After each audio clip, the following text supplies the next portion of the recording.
Hello, you wonderful people, and welcome to another episode of Crime Centric. This being a show where I talk about crime dramas that I watch. For today's episode, I'm going to talk about Season 7, Episode 7 of Bosch. A lot of really interesting things went down in this episode, so let's break it down. It's the penultimate episode, and of course, they're going to be throwing a lot of stuff your way. Well, first and foremost, obviously, we have Bosch and Maddie going to funeral, as well as everything afterwards for Donna. They end up running into her daughter, and even Bosch suggesting that Maddie ends up talking to her because it's like, right, they do have a lot in common and stuff like that. But also, like, Maddie's worried about Chandler. It's like, yeah, but it's like you see her when she's conscious and everything, but it's like, you know, you got to take it day by day. But obviously, we heard from Bosch's daughter. It's like, my mom, like, you put a little more pep in her step, rosy cheeks, and he was like, yeah, I felt the same way, you know. And it's just a sad circumstance all around.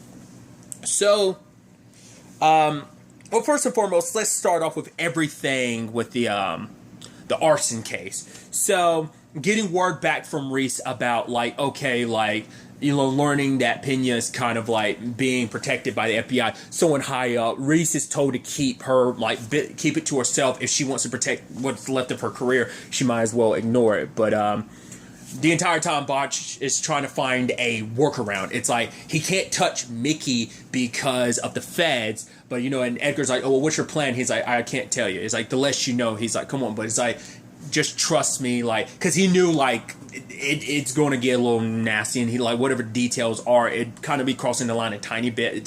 It curves things a little bit, so, you know, he didn't want, like, Edgar kind of mixed up in that. So it's like, right, I'm just going to make it all on me, so I'll keep this tight lip until, like, I find out whether this gamble of mine is going to work out. So he ends up visiting Irving about all of this, and it's like, no, this man's responsible. Well, this has happened specifically because Bosch got triggered by the fact is Hector went trying to find Mickey, and Mickey's guys beat the crap out of him, which I'm like, that's so messed up. You're standing up for a guy who was literally ratting every single one of you out. He's getting a cushy life and everything, and you guys are going to be left, like, holding the bag. Like, you're going to be screwed over in this. But it's like, well, they're unaware. No one in Las Palmas knows that he's a rat, so.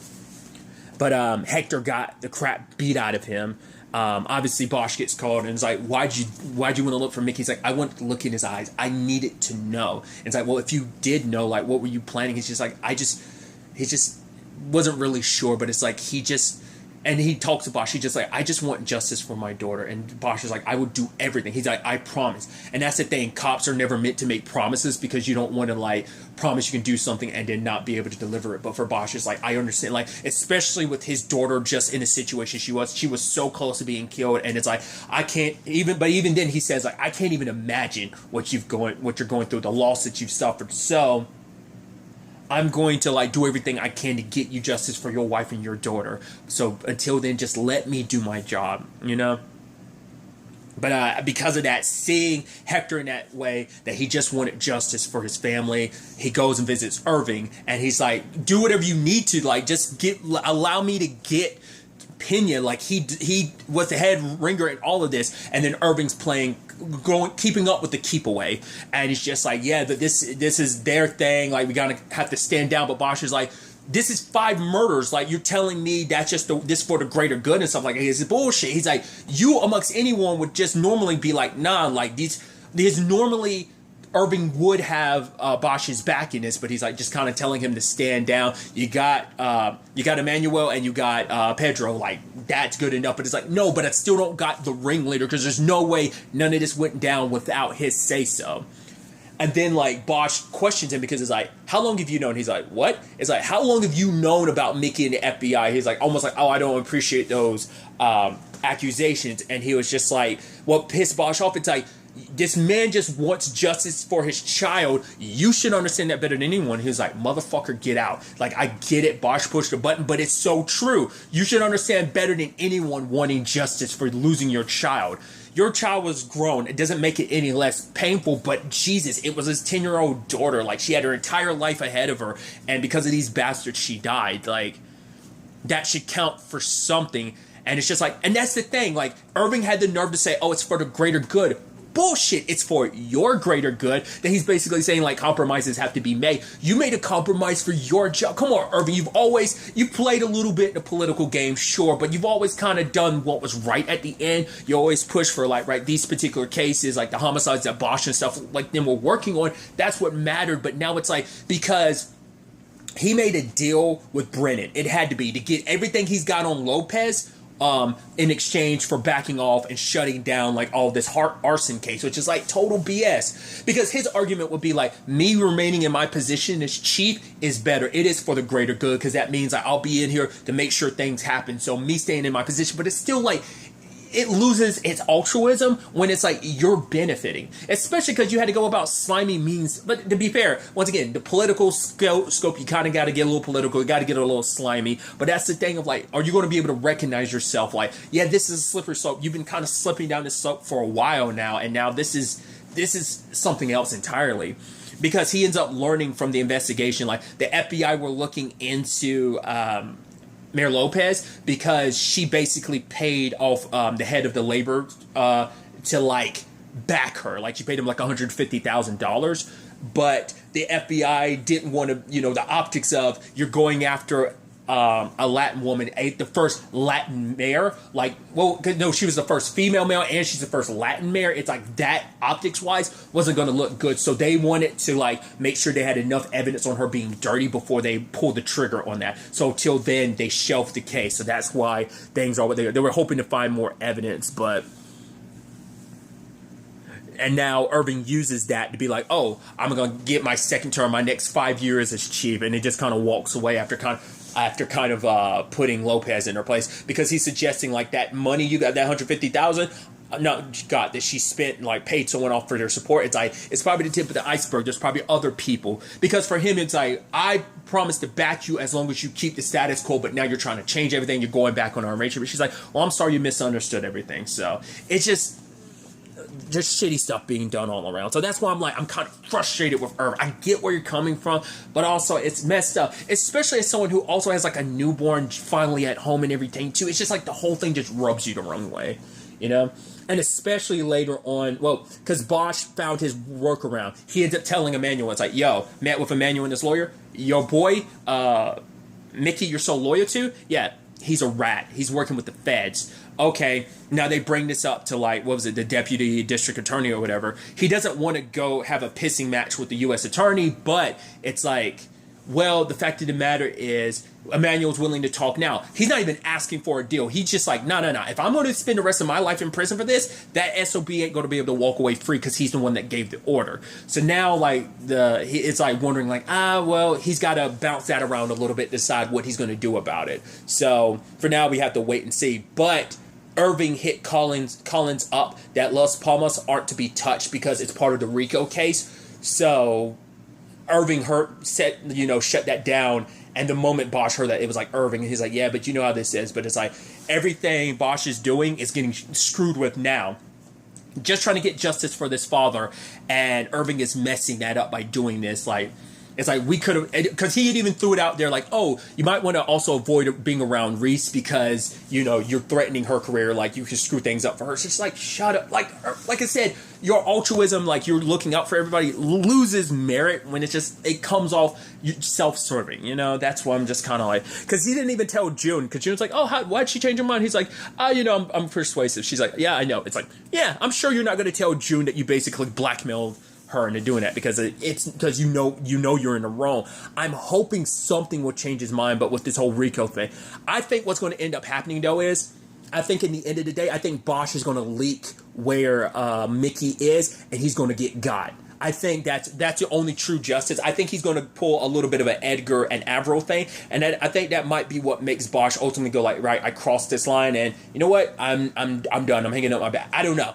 There's a lot of directions that could potentially go, but I could see Bosch feeling like that's the only way to get justice. If I can't get him in prison and charged for this, I'm just going to make sure he ends up dead. At least there's some form of justice. But I think it'll go back to that conversation Edgar had last episode. Did he think he got justice by killing Averill? He's like, I don't know. I just don't know. And I think Bosch might find himself in a similar circumstance, especially at a time when he's kind of alone. There's no Coltrane, there's no Maddie, because Maddie moved in with Antonio. She's going to be staying with him a while. She's trying to figure out what she's going to do with the rest of her life. Like, last season, she was like, you know what, I'm going to learn from Chandler. You know, she was even suggesting, like, oh, I might, you know, pick up my internship and stuff. I'm working with Chandler again. But it's like, yeah, but there's no telling when that'll happen and if it will. Because even if Chandler recovers and everything, there's no telling she's going to immediately want to go back to work. You never know how those things can shake out. So, but Maddie just needs time away to kind of figure things out. And it's kind of, you know, Bosch isn't trying to stop her, because for him, it's like, I think for him, it's like, obviously he wants her to stay, but for him, it's like, she got to do what she's got to do, especially everything she's been through. It's like, right, the money her mom had left her, she's going to use that to potentially pay for, like, any rent that won't, because it's like, right, if you're not in school, like, that fund won't, not her mom's money, but some other money she would have gotten, but she's like, I know. But it's like, right, like, this is an emergency, so I need it. And he's like, I get it, so a lot kind of going on at home, so there's a lot to kind of be considered on that front. There's also, like, the piece of crap landlords, too. All the vigils and, like, all the, like, stuff left for the victims of the arson, all wiped up. The landlords getting rid of it because they don't want that being like, oh, yeah, there's all that tragic stuff that happened here. It's like they're trying to spruce it all up. It's like you're partially responsible for things playing out the way they did. Like, once again, we will never know the truth behind that locked door thing, but I still think it's on them. Like, they should... But once, as Bosch said, like, last episode, all they're going to get is cited and fined for it, you know? So it's just like, once again, just showing you just, like, how much justice, like, you talk about the greater good, like, where's the greater good in all of this? Like, you know, Pena gets to get away with giving the orders because, yeah, Alvarez and Emmanuel were the ones who did the whole action, but he's still the one that gave the orders. He should take the fall as well, So, there is all of that. Then we get into, like, Billet's situation this episode. So obviously she's doing the rounds like Cooper told her to do about, like, right, you know, local small businesses. And it's like, right, that jewelry dude, it's like she's giving him lowdown on security and stuff like that. He's like, oh, you want something? She's like, no, I'll get everything at regular price. You don't have to cut me any deals. So the problem with all of that later on, though, is that there is word that she's taking bribes. There's allegations of that. Billet meets up with Marsha and it's like, what's this all about? It's like, she at first is like, oh, it's got to be, Norris and Leonard. It has to be them. And she's like, no, it's a civilian complaint. I was like, civilian complaint? I was like, wait. I was like, isn't that gold jury bastard? It's like, that can only be... I was like, did they get to him? Like, what's that all about? And especially during that IA investigation. Well, because first and foremost, like, her car gets tossed. Interestingly enough, one of the people tossing the car was like, I had to pause. I was like, is that Eliza Schlesinger? And I looked it up and it was us. I was like, oh my God, it's Eliza Schlesinger. I was like, that's so dope, dude. I got way too giddy about that. I was like, it's fucking Eliza Schlesinger, dude. I thought so. I was like, that looks like her. Looked it up at IMDb. Was like, yep, that is her. That's it. I was also like, I cannot be like thankful enough as someone who gets crazy about that stuff, who just like it makes it so easy when you that Amazon like X-ray thing of like, okay, who's in this scene? That makes things so easier for me because I can get so in my head of like, oh, it bothers me not knowing immediately because I was like, oh, I have to go through the trouble of hunting that down sometimes. But I love that. Like, I was able to immediately get an answer. But I'm like, oh, like I said, I got way too giddy and excited. But like Eliza Schlesinger, dude, that's so dope. That's so sick, dude. Oh, she's so cool. She's so awesome. It's super fucking funny. Regardless, tangents and all that aside, that got me tripping. I was like, that's so cool.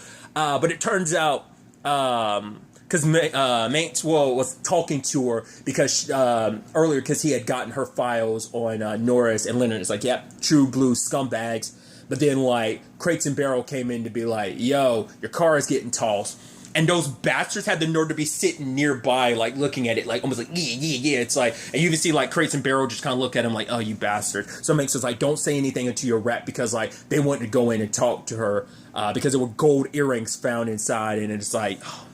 Then Cooper is telling her, like, right, it's like, oh, what's your obsession with these guys? I'm like, wait, what do you... I'm like, why? That's the thing of like, because I've been feeling that energy. I'm like, why is Cooper claiming he's taking this seriously? But I'm like, why are you're not taking this as seriously as you should? Like, it's like, oh, you're so obsessed with these guys. I'm like, she has a point. They're screwing with her on every level. Like, why are you doing more? You know?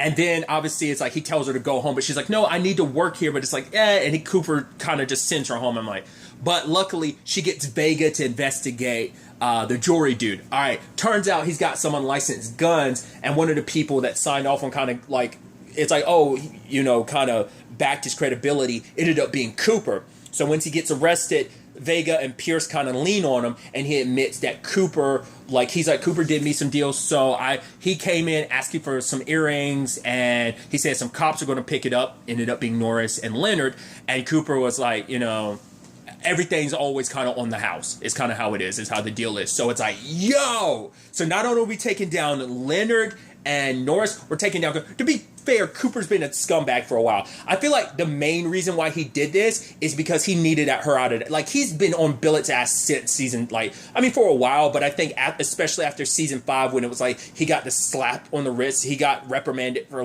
the cooking the books.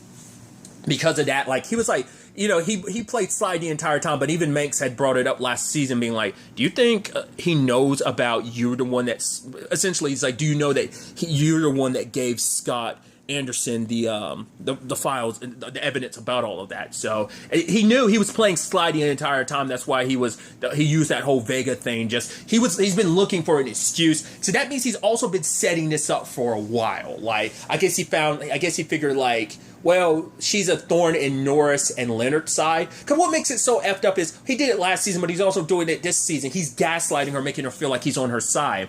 But obviously, Edgar, we'll get to that side of things. But it's as they're dealing with the Willie Dat situation, it's like, whoa, what's going on there? Man's just like, I talked to Billets about it. And Billets is like, yeah, we're getting rid of some of the pest control. And it's like, yeah, better than throwing them through a pane glass window. It's like referencing Bosch and Pounds.